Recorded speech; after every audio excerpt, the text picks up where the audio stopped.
Jamie Savage, and I created Between Two Yetis, where we take our Yeti coolers all around the world and meet people from all walks of life to learn what it is that gets them out of bed. Our aim is to show the humanity in the world by giving people the opportunity to share their story. This is Nelson Dellis. He's a 4-time USA memory champion and runs a charity called Climb for Memory, where he raises awareness of Alzheimer's disease by organising climbing expeditions up some of the world's greatest mountains. We decided, why not take the show up a mountain on one of his next trips? So we worked out how to strap them to our backs, got together some friends, and flew out to Kilimanjaro. This is our adventure climbing to the roof of Africa.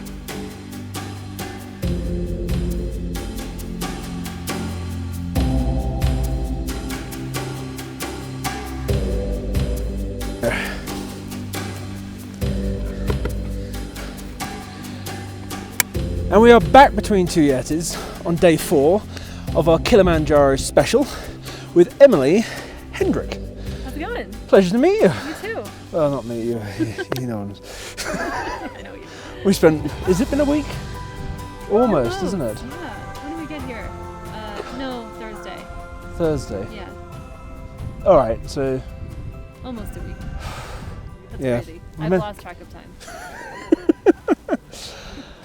So how do you know Nelson? So I met Nelson like 2.5 years ago on a climbing expedition in the Cordillera Blanca. Where's that? It's in Peru. Right. Okay. Yeah. So I signed up for this trip with Altitude Junkies, which is Altitude Junkies. Altitude Junkies. Right. That's the name of the company. And I'd never been to Peru, and we were going to try to climb this peak called Huansan, which has only had like 15 ascents ever. So it sounded pretty sweet, right?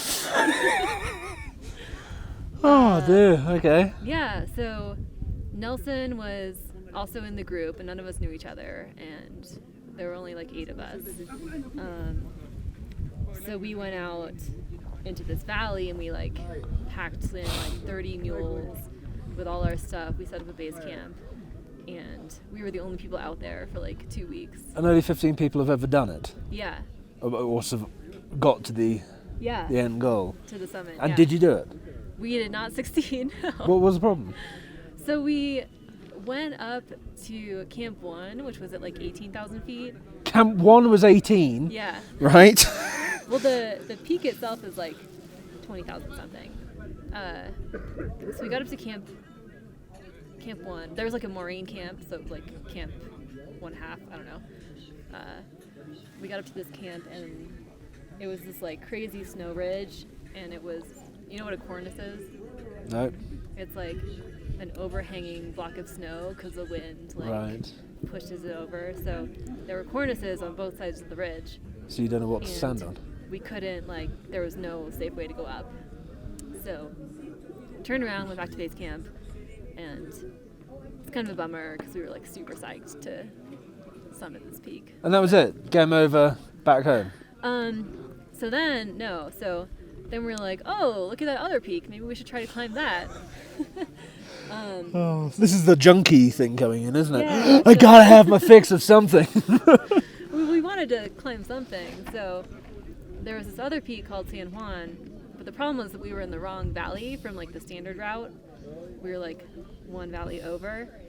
So there was no actual route, so we'd like make it up as we went. So, but at this point, Nelson decided to leave. He didn't want to attempt San Juan because he had actually twisted his ankle when we were in town, not when we were hiking. We were like walking. It's always the way, sidewalk. getting out of bed, Yeah. going to the toilet in the dark. Before we even started the expedition, we were like walking around Huaraz, which is the little town that you go to. And he just like fell off the sidewalk or something and twisted his ankle. And that was game over for him? No, he still went and he tried Huansan, but then once we didn't make it, he was like, okay, I'm going home. All right, so what do you do? What? As a profession, what do you do? I work for a nonprofit. Doing what? Doing environmental conservation. Right. Yeah. So there's ground rules on this show. We don't talk politics. Okay, no politics. I have a lot to talk about Yeah. when it comes to climate change and the Paris Accord, and so maybe let's. We're 6 minutes in, so let's not sour this just yet. Because how did you get to that? So where are you from? I was born and raised in San Francisco, which is where I live now. So this is why you're used to all this. Yeah, Ups it's pretty and much like downs. home. Yeah. I do this every day. And you're still there now. So I just moved back a year ago. Okay. Yeah, so I grew up there and I left when I was 18 and lived a lot of places. And then So what did you study to get environmental science, I guess? Yeah. All right. I can't avoid this subject. All right. Okay. Just ask your question. So climate change is bullshit, right? Totally, yeah. No, the organization I work for is like really progressive. So like, for example, we were against the Paris Agreement because it wasn't strict enough. Holy shit! All right, you with me on this? Yeah. All right. Okay, so I don't need to be worried about this conversation. Great. Okay. So, sorry, keep going, because this is a subject I am very. What would you like to talk about? It's almost become a religion that you're a idiot if you don't believe it. And then what part of science is closed and finished and done? And the whole thing that the whole Earth has only risen in temperature, what is it, 0.7 of 1 degree Fahrenheit in the last 150 odd years. You try and keep the temperature stable in that tent for the next 150 years to 0.7 of a degree. You can't. Yeah. Mother Nature is so amazing. It just it does it by itself. So Paris Climate Accord. Yeah. Trump gets a lot of negative press. Yes. Obama wasn't, well, let's not go too far into the politics and the conspiracy theories, but the Paris Climate Accord was basically everyone paying into this slush fund for Jean-Claude Juncker or whoever was in charge of this damn thing, because we don't really know, or do we? I don't know. So we don't know who's ahead of it. Yeah. We don't really know where the money's going. Nobody actually really has to do anything. Right. And China and India That's are the thing. exempt anyway for the next 20 odd years. It was just, so I love what Trump did. Just like, screw that. We'll put the money back into our own country. And, the pollution is certainly an issue. But man-made climate change is an ongoing discussion. Yeah, we don't like to talk about Trump. It's pretty scary and embarrassing for us. Well, okay, let's stay away from Trump, but the climate change then, from your point of view. Climate change is real. Yep, it's always happened for the last God knows how many millions of years. Yeah. I mean, and you can see it happening too. Like, especially if you climb mountains, you can see the glaciers receding, like year to year. Yeah. Have you noticed this? I don't know if you've... But, where they're getting thinner in one area, the caps have never been thicker on the other side. There's plenty of polar bears. It's the news and everything always focuses on the very, very, very, very negative. But the actual... Are you playing with me here and just making me go along thinking that you're actually...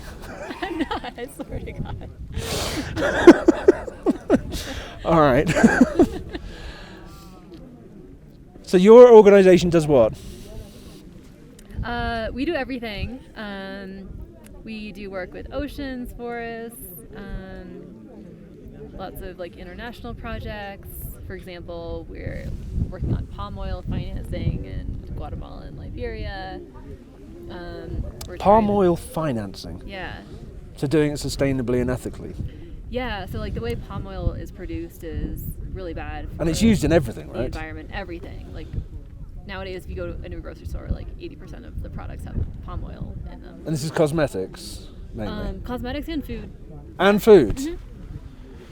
Blimey, all right. Yeah, so anyway, the way they produce it causes a lot of deforestation and human rights abuses. So we're trying to make it more sustainable and get people who finance palm oil, for example, investment companies, to make sure that the supply chain is following these standards. So that's one of many things we do. And palm oil comes from palm trees? It's amazing. If you start looking in the ingredients of certain things, there's a common thread. I guess, of 10, 20 ingredients used in so many things that we use every day. And we just have no idea. You pick up whatever it is. Well, that's the problem. People have no idea, and it's not labeled. It's palm oil's not even a requirement. It is, but it's hidden. It's not going to say like this is sustainably produced or not. So it's really hard as a consumer to try to do the. What's the right thing. chemical name for a palm oil then? I don't know. I think it just says palm oil. Oh, okay. All right, so you're doing that side of things. What else does the group do? So we're working on getting stricter standards for heavy fuel oil shipping in the Arctic. Heavy fuel oil. Yeah. Is this like heavy and light water? What do you mean? Exactly. I don't know what that means. I learned that there's a thing called heavy water and light water. I didn't know that. Yeah, so heavy water contains more hydrogen or something, which makes it much more suitable for something. So I'm just asking if the fuel is the same thing. Has it got more? Maybe. Basically, there's a lot of pollution from ships in the Arctic, and especially like we do a lot of work in like Washington, around like Puget Sound. Puget Sound? Yeah, like. What's that? It's near Washington, the state of Washington. The state, not the capital. Okay. It's amazing. I live down in Miami, so the West Coast is just like this hellhole.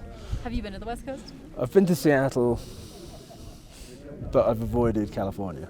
Oh yeah. I remember talking about that. Yeah. You should come visit.